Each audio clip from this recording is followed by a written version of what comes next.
Assalamualaikum warahmatullahi wabarakatuh. Halo teman-teman semuanya, aku Nisha Febrianti Asari dengan NIM C24012311037. Di sini aku mau buat video mengenai micro teaching dalam pembuatan model pada software Stellar. Nah, untuk kelanjutannya simak terus videonya ya.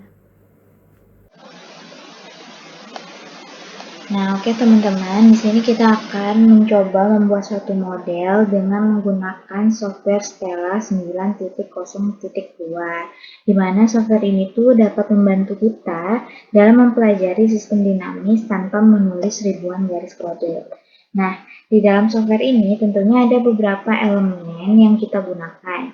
Yang pertama ini ada elemen stok, di mana elemen ini merupakan hasil akumulasi yang menyimpan informasi parameter yang masuk dan keluar. Kemudian ada elemen flow, di mana elemen ini tuh berfungsi sebagai aliran yang akan mengisi dan mengalirkan stok. Kemudian yang ketiga ada elemen converter, di mana elemen ini berfungsi untuk menyimpan konstanta dan input suatu persamaan. Nah, secara umum elemen ini tuh dapat mengubah input menjadi output. Kemudian ada juga elemen konektor, di mana elemen ini digunakan sebagai penghubung elemen-elemen dari suatu model. Nah, kemudian di sini juga ada menu graph pad, di mana dia ini digunakan untuk membuat grafik, dan ini juga ada table untuk membuat tabel. Terus di sini juga ada menu paintbrush, di mana dia ini untuk mengubah warna baik grafik, latar maupun tabel gitu. Nah, pada kali ini kita akan mencoba membuat suatu model tentang bagaimana cara penyakit menular ini menyebar di dalam populasi. Nah, langkah pertama yang kita lakukan adalah masukkan stok sebanyak 4 kali. Nah, untuk stok pertama kita beri nama susceptible. Kemudian stok kedua kita beri nama infectious.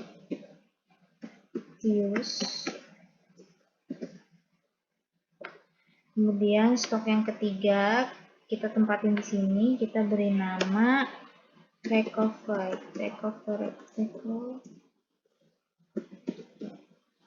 Nah, kemudian stok yang keempat kita simpan di sini, kita kasih nama date.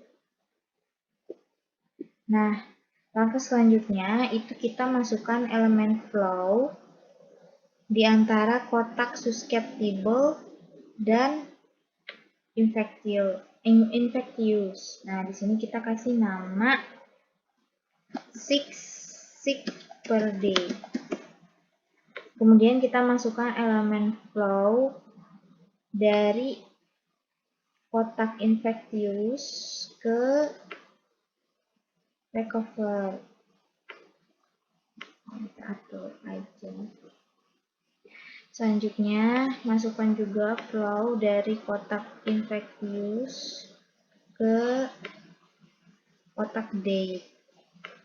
Nah, ini kita bisa atur ya posisinya.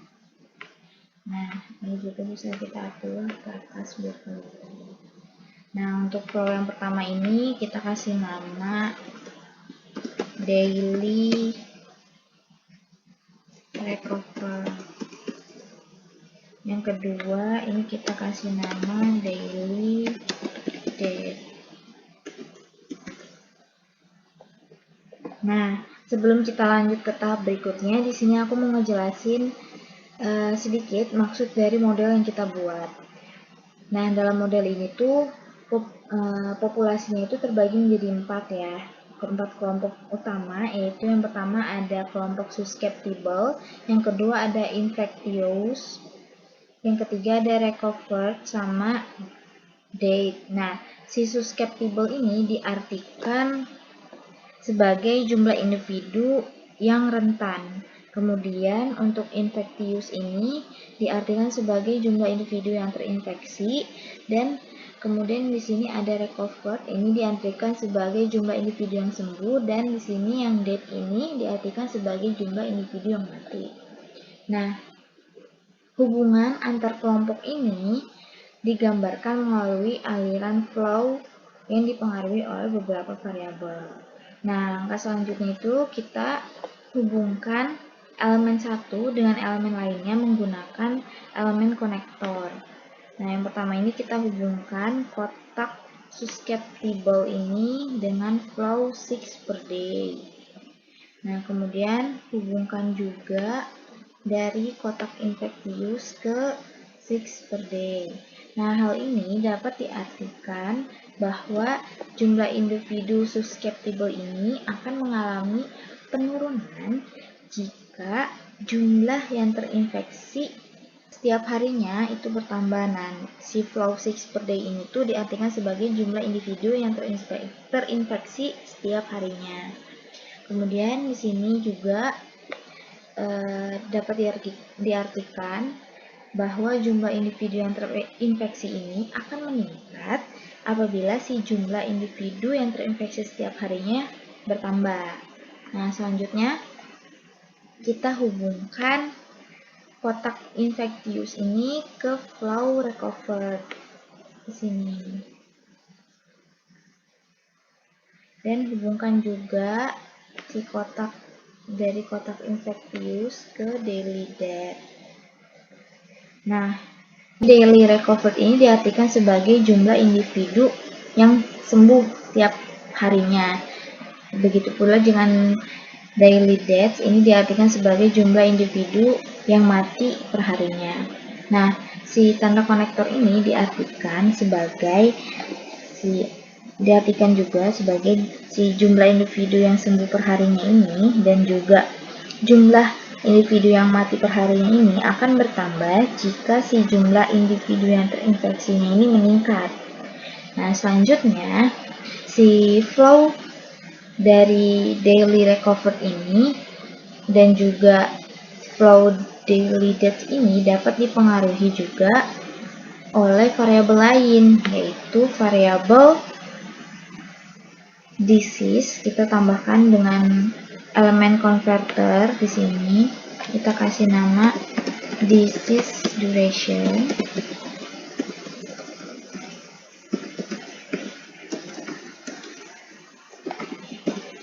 Dan variabel keduanya itu ada survival rate.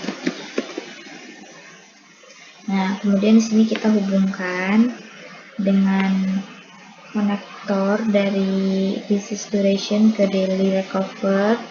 Kemudian disease recover juga kita sambungkan ke death ini. Selanjutnya si survival rate juga kita sambungkan ke daily recover dan juga sambungkan ke daily death. Nah, selain itu, si flow 6 per day ini juga dapat dipengaruhi oleh faktor lain. Nah, faktor lainnya itu adalah infection rate.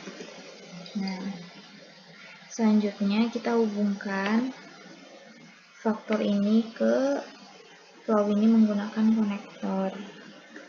Nah, berikut merupakan model yang kita buat untuk mengetahui bagaimana penyebaran penyakit menular di dalam populasi. Nah, selanjutnya itu kita masukkan nilai pada setiap elemennya itu di slide model ini. Nah, misalkan yang pertama kita kasih nilai kotak susceptible ini sebesar 999. Selanjutnya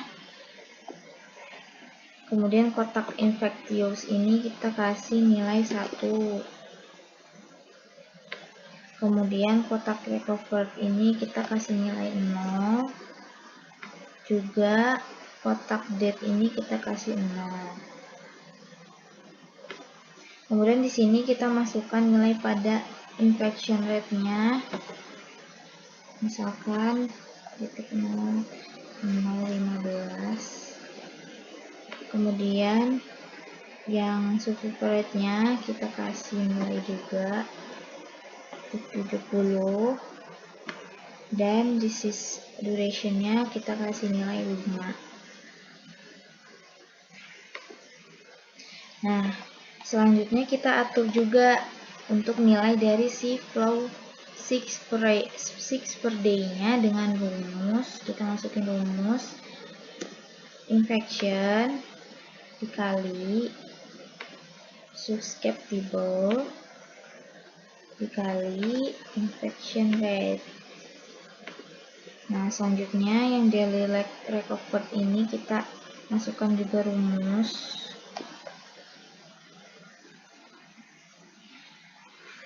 infection dikali